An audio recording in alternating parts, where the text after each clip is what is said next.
I want to say this, and I'm telling you this from experience. When you have a loved one in your life and they're sick and they're tired and they have suffered enough, sometimes we have to muster up enough energy to let them go. I know you love them, but sometimes your parents, your aunts, your uncles, or your siblings, when they suffer so much, they get to a point that they're just tired of suffering, of hurting, and going through the things they're going through. And I know it's hard because, you miss your family member and you want them here. But then sometimes when you hold on, that's being a little selfish. When my mother was sick with pancreatic cancer, and out of all the years of my life, I never seen her cry. Not one time did she shed a tear. And when she found out that she had the cancer, she was still a strong woman in dealing with it. But my siblings was having a hard time.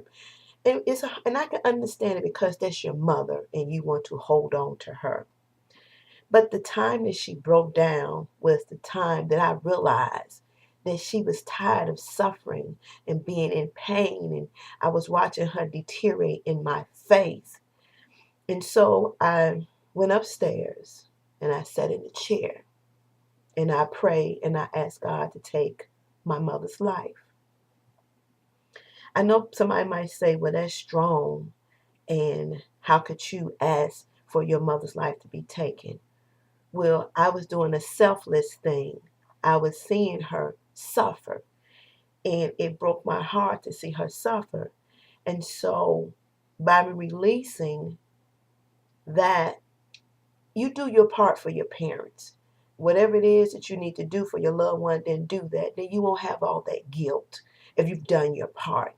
And if they live their life and they're 70, 80, and 90 years old, they have lived their life. And even if they're younger, some diseases take a toll. And you will never understand why they say they're tired and they don't want to be here.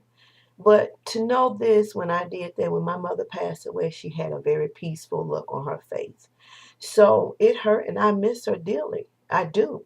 But what she taught me resides within my heart and my mind. So just learn how to love, but let them go. That's all I'm saying. Think about it.